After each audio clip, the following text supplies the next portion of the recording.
श्री स्वामी समर्थ अवधूत चिंतन श्री गुरुदेव दत्त सद्गुरु श्री साईनाथाय नमः. Welcome viewers to Soul Spirituality. Hope all of you are doing good. In the last chapter, that is chapter 5, we covered the following points. Baba's return with Chand Patil's marriage party, addressed as Sai, contact with other saints, his dress and daily routine, the story of the Padukas, wrestling bout with Muddin and change in life, turning water into oil, the pseudo-guru Jawhar Ali. In this chapter, that is chapter 6, we will be covering the following points. Ram Navami festival and Masjid repairs, efficacy of the touch of Guru's hand, Ram Navami festival, its origin, transformation, etc., repairs to the Masjid. So let's start with chapter 6. But in case you are new to our channel, then please consider subscribing and also click on the bell icon so that you will get notified of all our updates. Also like and share this video with your friends, and also do leave your comments. We wait for your feedback very eagerly. Thank you. Saisatcharitra chapter 6. Before describing Ram Navami festival and Masjid repairs, the author makes some preliminary remarks about Sadguru as follows. Efficacy of the touch of Guru's hand. Where real or Sadguru is the helmsman, he is sure to carry us safely and easily beyond the worldly ocean. The word Sadguru brings to mind Sai Baba. He appears to me as if standing before me and applying udi or sacred ashes to my forehead and placing his hand of blessing on my head. Then joy fills my heart and love overflows through my eyes. Wonderful is the power of the touch of Guru's hand. The subtle body, consisting of thoughts and desires, which cannot be burned by the world-dissolving fire, is destroyed by the mere touch of the Guru's hand. And the sins of many past births are clean and washed away. Even the speech of those whose heads feel annoyed when they hear religious and godly talks attains calmness. The seeing of Sai Baba's handsome form chokes our throat with joy, makes the eyes overflowing with tears, and overwhelms the heart with emotions. It awakens in us, I am he or the Brahman, consciousness, manifests the joy of self-realization and dissolving the distinction of I and thou, then and there, makes us one with the Supreme. When I begin to read scriptures, at every step I am reminded of my Sadguru, and Sai Baba assumes the form of Ram or Krishna and makes me listen to his life. For instance, when I sit to listen to Bhagavat, Sai becomes Krishna from top to toe, and I think he sings the Bhagavat or Uddhav Gita or songs of teachings by Lord Shri Krishna to his disciple Uddhava for the welfare of the devotees. When I begin to chit-chat, I am at once put in mind of Sai stories for enabling me to give suitable illustrations. When I myself start to write anything, I cannot compose a few words or sentences, but when he of his own accord makes me write, I go on writing, and there is no end to it. When the disciple's egoism props up, he presses it down with his hand, and giving him his own power, makes him gain his object, and thus satisfies and blesses him. If anyone prostrates before Sai and surrenders heart and soul to him, then unsolicited, all the chief objects of life, namely dharma or righteousness, artha or wealth, kama or desire, and moksha or deliverance, are easily and unsolicitedly attained.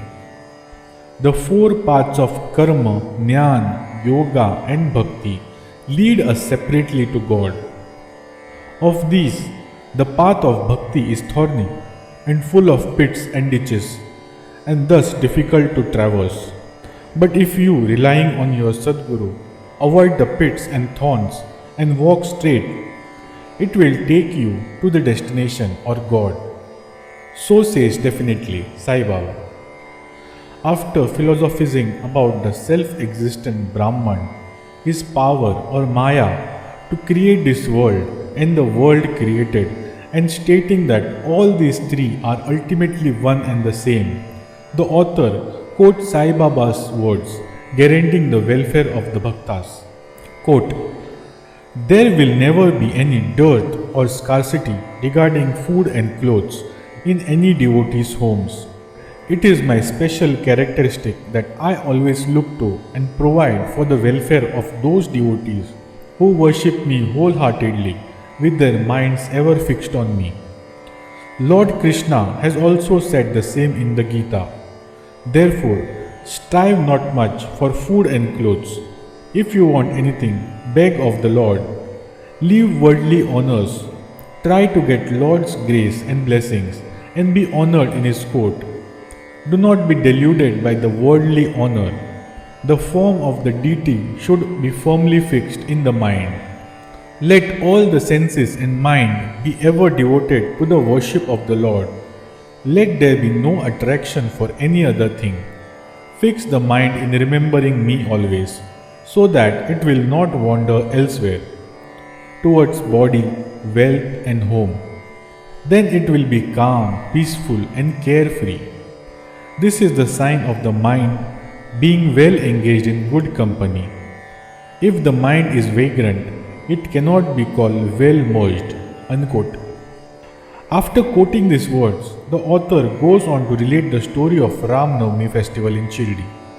As Ram Navami is the greatest festival celebrated at Shirdi, another fuller account as published in Sai Leela magazine of 1925, page 197, is also referred to, and a summary of the festival as related in both these accounts is attempted here. Origin. 1. Mr. Gopal Rao Gund was a circle inspector at Kopargaon. He was a great devotee of Baba. He had 3 wives but had no issue. With Sai Baba's blessings, a son was born to him. In the joy that he felt regarding the event, an idea of celebrating a fair or urus occurred to him in the year 1897, and he placed it for consideration before other Shirdi devotees, namely Tatya Patil, Dada Kote Patil and Madhav Rao Deshpande or Shama. They all approved of the idea and got Sai Baba's permission and blessings. Then an application for getting the collector's sanction for celebrating the urus was made. But as the village Kulkarni reported against holding the fair, the sanction was refused. But as Sai Baba had blessed it, they tried again and ultimately succeeded in getting the collector's sanction. The day for the urus was fixed on the Ram Navami day. After having consultations with Sai Baba, it seems he had some end in view in this, namely the unification of the 2 fairs of festivals, the urus and the Ram Navami, and the unification of the 2 communities, the Hindus and the Mohammedans. As future events showed, this end or object was achieved. Though the permission was obtained, but other difficulties cropped up. Shirdi was a village and there was scarcity of water. There were 2 wells in the village. The one in use dried up soon, and the water from the second was brackish. This brackish water was turned into sweet one by Sai Baba by throwing flowers into it. The water of this well was insufficient, so Tatya Patil had to arrange to get water from a well by fixing moats or leather sacks thereon at a considerable distance. Then temporary shops had to be constructed and wrestling bouts arranged. Gopal Rao Gund had a friend by name Damu Anna Kasar of Ahmednagar. He was also similarly unhappy in the matter of progeny, though he married 2 wives. He too was blessed by Sai Baba with sons, and Mr. Gund prevailed upon his friend to prepare and supply one simple flag for the procession of the fair. He also succeeded in inducing Mr. Nana Sahib Nimonkar to supply another embroidered flag. Both these flags were taken in procession through the village and finally fixed at the two ends or corners of the masjid, which is called by Sai Baba as Dwarka Mai. This is being done even now. The Sandal Procession. There was another procession which was started in this fair. This idea of sandal procession originated with one Mr. Amir Shakkar Dalal, a Mohammedan Bhakta from Korla. This procession is held in honor of great Muslim saints. Sandal, that is chandan paste, and scrapings are put in the thali or flat dishes, and these are carried with incense burning before them in procession to the accompaniment of band and music through the village. And then after returning to the masjid, the contents of the dishes are thrown on the nimbar or niche and walls of the masjid with hands.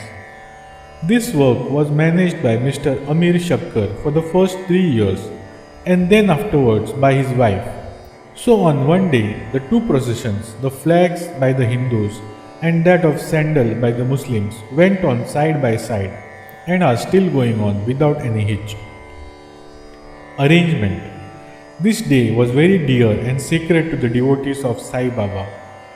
Most of them turned out on the occasion and took a leading part in the management of the fair. Tatya Kote Patil looked to all outward affairs, while the internal management was entirely left to one Radha Krishna Mai, a female devotee of Baba. Her residence was full of guests on the occasion, and she had to look to their needs and also to arrange for all the paraphernalia of the fair. Another work which she willingly did was to wash out and clean and whitewash the entire masjid, its walls and floor, which were blackened and were full of soot on account of the ever-burning dhuni or sacred fire of Sai Baba. This work she did during the night when Sai Baba went to sleep every alternate day in the chowri. She had to take out all the things, including even the dhuni, and after thorough cleaning and whitewashing, replace them as they were before. Feeding the poor, which was so dear to Sai Baba, was also a great item in this fair. For this purpose, cooking on a grand scale and preparing various sweet dishes was done in Radha Krishna Mai's lodging, and various rich and wealthy devotees took a leading part in this affair. Transformation of Urus into Ram Navami festival. Things were going on in this way and the festival was gradually increasing in importance till 1912, when a change took place. That year, one devotee, Mr. Krishna Rao Jageshwar Bhishma, or the author of the pamphlet Sai Sagunopasna, came for the fair with Dada Sahib Khaparde of Amravati and was staying on the previous day in the Dikshitwada. While he was lying on the veranda and while Mr. Lakshman Rao alias Kaka Mahajani was going down with puja materials to the masjid, a new thought arose in his mind and he accosted the latter thus: "There is some providential arrangement in the fact that the Urus is celebrated in Shirdi on the Ram Navami day. This day is very dear to all the Hindus. Then why not begin the Ram Navami festival, the celebration of the birth of Shri Rama here on this day?" Kaka Mahajani liked the idea and it was arranged to get Baba's permission in this matter. The main difficulty was how to secure a Haridas who would perform kirtan and sing the glories of the Lord on the occasion. But Bhishma solved the difficulty by saying that his Ram Akhyan or composition on Rama's birth was ready and he would do the kirtan himself while Kaka Mahajani should play on the harmonium. It was also arranged to get the Suntavada or ginger powder mixed with sugar as prasad prepared by Radha Krishna Mai. So they immediately went to the masjid to get Baba's permission. Baba, who knew all things and what was passing there, asked Mahajani as to what was going on in the Vada. Being rather perturbed, Mahajani could not catch the purport of the question and remained silent. Then Baba asked Bhishma what he had to say. He explained the idea of celebrating Ram Navami festival and asked for Baba's permission, and Baba gladly gave it. All rejoiced and made preparations for the Jayanti festival. Next day, the Masjid was decorated with buntings, etc. A cradle was supplied by Radha Krishnamai and placed in front of Baba's seat, and the proceedings started. Bhishma stood up for Kirtan and Mahajani played on the harmonium. Sai Baba sent a man to call Mahajani. He was hesitating to go, doubting whether Baba would allow the festival to go on. But when he went to Baba, the latter asked him as to what was going on and why the cradle was placed there. He answered that the Ram Navami festival had commenced and the cradle was put on for that purpose. Then Baba took a garland from the nimbar or niche and placed it round his neck and sent another garland for Bhishma. Then commenced the kirtan. When it came to close, pound sounds of victory to Rama went up, and gulal or red powder was thrown up all around amidst band and music. Everybody was overjoyed, when suddenly roaring was heard.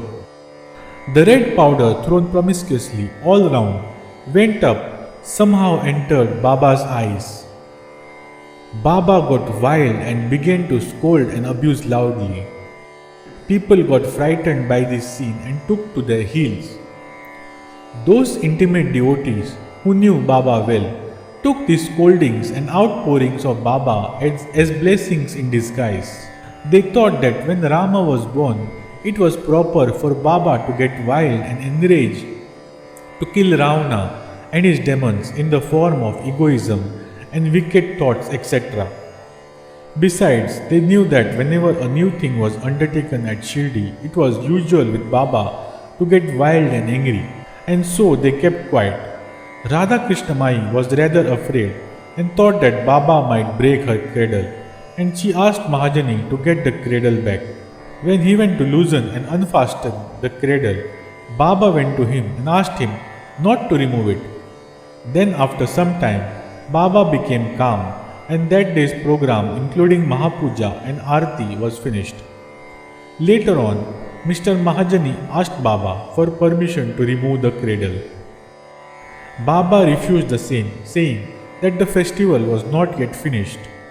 Next day, another kirtan and Gopal Kala ceremony, or an earthen pot containing parched rice mixed with curds, is hung, only to be broken after the kirtan, and the contents distributed to all, as was done by Lord Krishna amongst his cowherd friends, were performed, and then Baba allowed the cradle to be removed.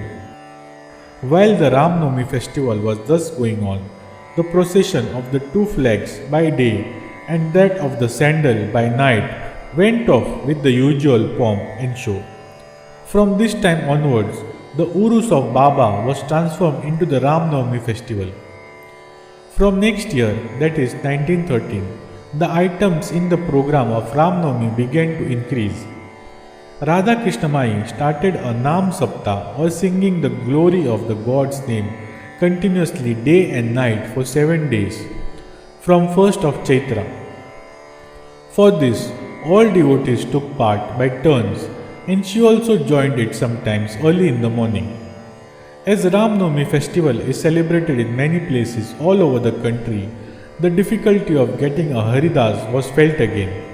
But 5 or 6 days before the festival, Mahajani met accidentally Balu Bua Mari, who was also known as modern Tukaram, and got him to do the kirtan that year. The next year, that is 1914, another Bala Bua Satarkar of Brihasiddha Kaute district Satara could not act as a Haridas in his own town, as plague was prevailing in his town, and so he came to Shirdi. With Baba's permission, which was secured through Kaka Sahib Dikshit, he did the kirtan and was sufficiently recompensed for his labor. The difficulty of getting a new Haridas every year was finally solved from 1914 by Sai Baba as he entrusted this function to Das Guru Maharaj permanently, and since that time he has been successfully and creditably conducting that function up till now. Since 1912, this festival began to grow gradually year by year. From the 8th to 12th of Chaitra, Shirdi looked like a beehive of men. Shops began to increase. Celebrated wrestlers took part in wrestling bouts. Feeding of the poor was done on a grander scale. Hard work and sincere efforts of Radha Krishna Mai turned Shirdi into a samsthan or state. Paraphernalia increased. A beautiful horse, a palanquin, chariot, and many silver things, pots, buckets, pictures, mirrors, etc. were presented. Elephants were also sent for the procession. Though all this paraphernalia increased enormously, Sai Baba ignored all these things and maintained his simplicity as before. It is to be noted that both the Hindus and Mohammedans have been working in unison in both the processions and during the entire festival. There has been no hitch or quarrel between them at all so far. In the early days, about 5 to 7,000 people used to collect, but that figure went up to 75,000 in some years. Still, there was no outbreak of any epidemic or any riots worth the name during so many past years. Repairs to the Masjid. Another important idea occurred to Gopal Gund. Just as he started the Urus or fair, he thought that he should put the Masjid in order. So in order to carry out the repairs, he collected stones and got them dressed.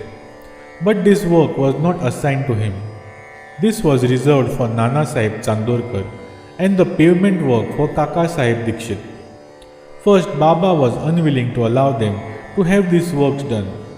But with the intervention of Mahasapati, a local devotee of Baba, his permission was secured.